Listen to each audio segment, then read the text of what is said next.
Matthew Stafford, Francis, is the highest paid quarterback in the NFL, and the internet collectively lost its mind. There was some great Twitter reaction, though, so first we'll throw to that, then the highest paid quarterbacks that are in the NFL so far, and why this means Aaron Rodgers, Drew Brees, and Matt Ryan are going to be very, very happy in about a year. So Ian Rappaport last night tweets it out, 5 years, extension worth $135 million, huge money bags, immediately followed up by Matt Stafford is 5-46 against teams with winning records. And we continue to one more. He's going to throw for 90,000 yards and retire with a playoff record of like 2-3. Here's the thing. Currently, his playoff record is 0-3. But it's not the point. It's not the point. He's 29 years old. To be as good as Matt Stafford is still, in my opinion, enough to warrant a 5-year contract. It's just that much money that you look and you go, oh my God. He's the highest paid player in the NFL. History. History. You can be paid that much and not have won a playoff game. To be fair, there's not a lot of good quarterbacks available. No, they can't give. Look, how much is Blake Bortles making? I'm taking Stafford over Kaepernick. No, of course, I'm joking. I know. I wasn't even making that point. I was just making the idea that. But am I taking him over Chad Henne? Yes. No. It's the idea that good quarterbacks at the moment available are few and far between. Go on. There's one. There's the GOAT, who is going to. Tom? Yeah, Tom. He's not available as far as I'm aware.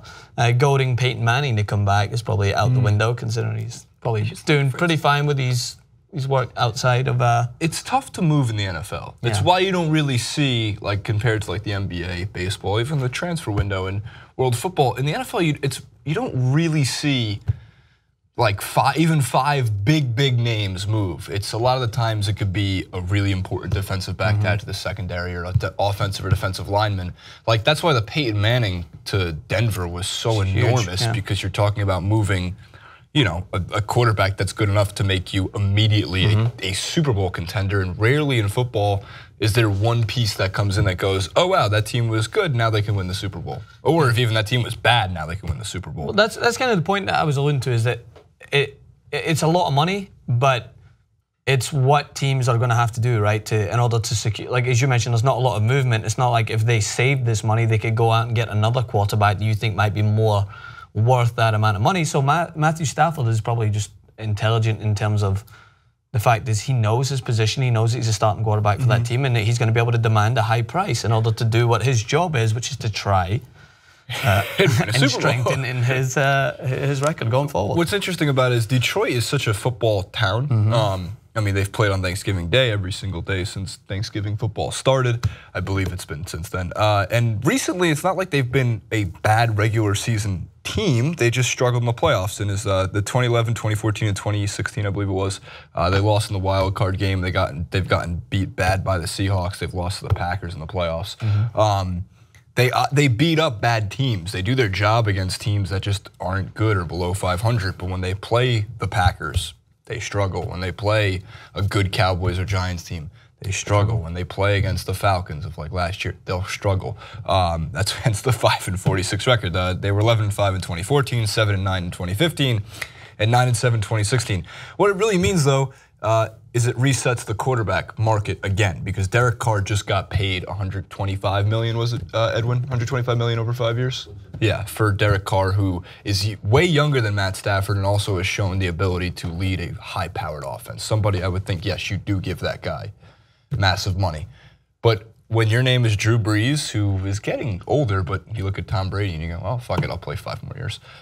More so Aaron Rodgers and Matt Ryan, MVPs who have both played in the Super Bowl. One has won a Super Bowl, and Aaron Rodgers, when they become free agents or their contracts are up next year in 2018, they go, if you think Matt Stafford is the highest paid player in the league now, the numbers for Aaron Rodgers, Matt Ryan, Drew Brees, even Kirk Cousins, I would think are going to start to come close to 200 million, because if you can afford it and you can get Aaron Rodgers, yeah, man. I think he's going to play with the Packers for his whole career.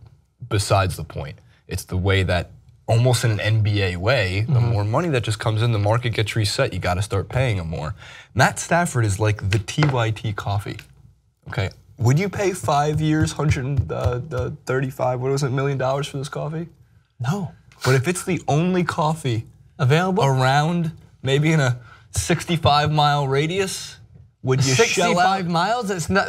Well, I'm trying to think. Matt Stafford's probably the best quarterback within 65, 70, 100 miles of the area. If I'm paying $138 million, like I could just put some gas in my car and just drive the 65 miles and get the other coffee. Look, if it's better. Just go with the example. I'm reading into your example. Would you pay $100 million? You know what I'm like coffee? without coffee. I think there's almost an unmeasurable amount of money that I wouldn't pay for coffee. If I had to, I'd go into debt, severe debt. What's interesting is he's what, 5-46 against winning records. I'm 5-46 with my predictions. Like it's an absurdly lopsided form of statistics. But as you mentioned, there is no one out there that all of a sudden they could go to that Detroit could find some. As he makes his point, it's bad. He could go to and all of a sudden throw that money to and get him for a reasonable price. My question is, what interests me in the world of football is, so in basketball we've seen this shift of players who have great and immense ability wanting to move in order to further their careers and get a championship. So my question is, with a team like Detroit, who, as you mentioned, they're a footballing team, and they have many great assets at their arsenal that they can compete with, but still, in order to compete with the go-to every year Patriots. There's a definition of like mediocrity. Yeah, like so they're okay. So I'm saying, like, in order to get from someone like Stafford to again goes along with the suit of it being okay. At what point do teams and players start deciding when it comes to the NFL that they want to move somewhere in order to further their chance of trying to win a Super Bowl? I think contracts are locked in way more and there's less wiggle room in football. The other thing too is, unlike all the other sports, save for maybe baseball, the rosters are just so massive. 53-man rosters, and the quarterback position being the single most important position in American sports. I think that still stands true. I don't see a reason why he would argue it. I don't think it's the most important position in sports all around, because I think there's the positions. There's an argument. We had the clip where we debated it's a difficult. I think it might be the most difficult, just because I mean you're getting mostly because CTE. And this is and this isn't like taking into consideration someone out there's, well, you try and walk along a jar like a pole and not fall or something like gymnastics that's very difficult. We're not talking about that. We're talking about the main sports. Where's the awful video of the pole vaulter who? No. Why would you do that? Because that seems like the most difficult. Yeah, no doubt it's difficult when you get jammed in the nuts, but it's still, I don't want that brought up ever again. Okay. Remember we did a clip of the worst sporting injuries, and I fought tooth and nail to not do that video. It's a fun clip. And you were like, oh yeah, let's just look at people getting crushed, and then we came to the deciding point, and remember that Jacory, I think, pitched a question from the booth. It was like, what would you rather, like having the pole vault jammed into your nuts or having like a Tiger Woods drive hit you right in the nuts? And I remember it was swiftly that I realized it's that like a bowling ball from like 1 foot, or like a golf ball from 20, but like the golf ball was precise. Yeah, it's how precise, and that small surface like level, it's hitting a very similar surface size. It's going to cause a very strong contusion. Getting a golf ball dropped on your nuts from 50 feet is like the TYT coffee. Would you pay to have the golf ball dropped on your nuts if there was no one willing to? I'm not going to make the comparison. I don't even know where that was going. Regardless. Tangents and tangents and tangents. Matt Stafford, but to your point, I think it's just tougher with the wiggle room in terms of like the NBA. It's only 5 men on the court, 12, 13 guys on your roster. In world football, even just by position, you know, if you're playing forward, midfield, defense, right? You have one of 3 roles to pretty much fill. Obviously, that's a very blanket statement. It's not. It's more than 3 roles to fill, but you know what I mean. There's only one. So overall, Stafford got his money. Don't be mad at Matt Stafford. Be happy for Matt Stafford. Interesting fact, though, Clayton Kershaw, pitcher for the Dodgers, the highest paid pitcher in baseball. Matt Stafford, the highest paid player in football. Both went to the same high school. I was going to say. Good friends.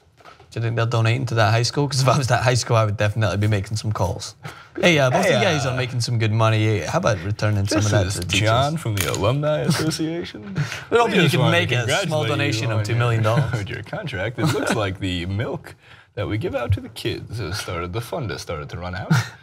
We'll call it Stafford. But is Maggie Thatcher the politician? Well, did they have to, really quick, did they do that when you were in Maggie elementary Thatcher school? stole the milk from the schools. I know. My point being is, when I was in elementary school, there was milk. You could buy milk. Yeah. It was like with your lunch plan.